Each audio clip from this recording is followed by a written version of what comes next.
Push that rock here with some math. Let's talk simple probability. Our experiment for this lecture will be spinning both of these spinners simultaneously, flicking the spinner and then observing the sum. So we could get 7, we could get 6, we could get 8, 2 plus 6 is 8, and there's another 7. So we could get 6, 7, and 8. So the 6, 7, and 8 could be what's happens. So this is called the sample space. It's not a symmetric sample space. Let's create a symmetric sample space. To do that, I'm going to get a sample space for the first spinner, which, you know, the sample space is 1 and 2, but I'm going to get a symmetric sample space for the first spinners. So the 2 is 3 times more likely to happen because it covers 3 more area. The spinner is 3 times more likely to land in this area than it is that area. So I'm going to put only 1, and then 3 2s. And then I'm going to get a symmetric sample space for the second spinner. Well, they're both equally likely, so I just list them. And then I'm going to think about the sample space where I get 6, 7, and 8. But I'm going to think about it, well, I could get with the 1 with the 5, which is where the 6 comes from. But I could get the 1 with the 6, which is one of the 7s, the 7. But we could also get 2 with 5, and that could happen 3 times. So there's 3 more 7s here. And then I could get the 2 with the 6, and that could happen 3 times, so there's 3 8s. And this is the symmetric sample space, so it shows us that the probability of getting 7 is 4 out of the 1, 2, 3, 4, 5, 6, 7, 8. So it's 4 out of 8, so it's a 1/2 chance to get 7. Whereas the probability of getting 6, would just be, this notation means the probability of the outcome being 6, the probability of the outcome being 7. So the probability of the outcome being 6 is 1 out of 8. Because there's 8 things that could happen, and they're all equally likely, and only one of them is a 6. Okay, so this is called a symmetric sample space. Now I want to show another way to get that symmetric sample space, and that is, again, I need the sample space of the symmetric sample space of this first spinner and the second one, and I kind of think of it as a geometric space, so that I can turn this into kind of an area problem. Of course, I'm not dividing it up evenly. But anyway, so if I think of all these slots as the same size, which they are, but okay. But anyway, so 1 and 6 is 7, and 1 and 5 is 6, and 2 and 6 is 8, and 2 and 5 is 7. And then we see that out of all this area, the black area is half of it. The green area, which is the area of getting 6, is only 1/8 of it. And the this area where there's 8s is 3/8 of it. So you see probability turns into an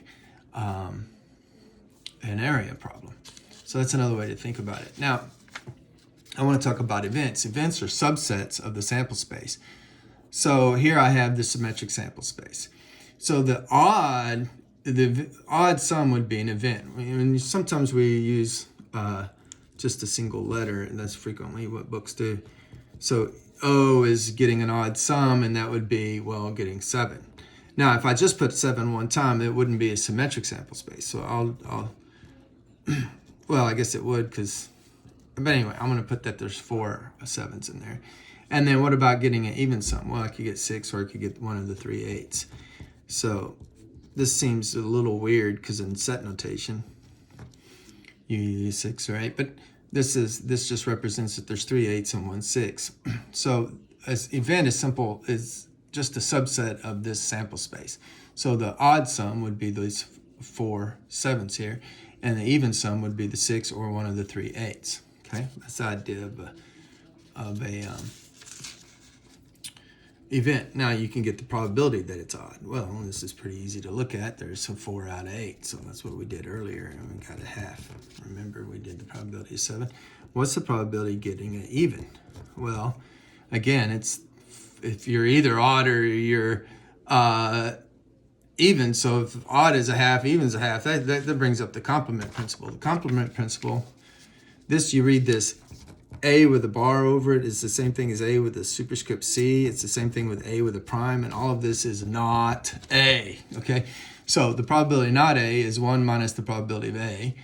And the probability A is equal to 1 minus probability that of not A. And this is called the complement principle with an E here, not with an I. If you put an I here, it's complement as in, oh, you look pretty today. If you put an E here, it's complement as my wife and I complement each other. We're the perfect couple. We just fit together perfectly.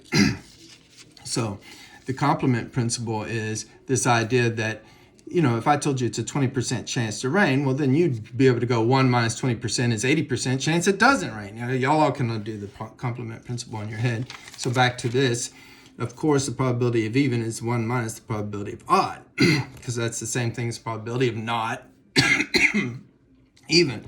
So I get 1 minus a half, which is a half, which we could have done by simply looking up here and going, oh yeah, 4 out of the 8 are even. Excuse me. So I want to talk about doing this another way though, because this is the way we're more frequently going to be doing it, because sometimes it's really hard to construct the sample space. You can imagine the sample space being really hard to construct. So, you know, what if I had 3 spinners? Well, then it's kind of hard to make a 2-dimensional diagram, and when suddenly you have a 3rd dimension there. Excuse me. So here's another way to do it. The probability of getting a 7 overall is equal to the probability of getting, excuse me, the only way we could get a 7 is if we get a 1 and then a 6. The probability of a 1 on the first spinner, I'm not going to write that out, but this is the probability of 1 on the first spinner, and the probability of a 6 on the second spinner. Okay? Okay? Frequently, if the events are independent, you can just simply multiply when you hear and. So I'm just going to multiply when I hear and. And the probability of getting 6 is 1/2, because half of the spinner is a 6. The probability of getting 1 is 1/4, because 1/4 of the area is occupied by the 1. And so I get 1/8. What did I do wrong here? Something is definitely wrong. Oh, that's not the only way to get a 7. Okay. All right. Or, now I ran out of room because I was not planning this out too well. I could get the probability of 2 and a what? Hopefully you said out loud a 5.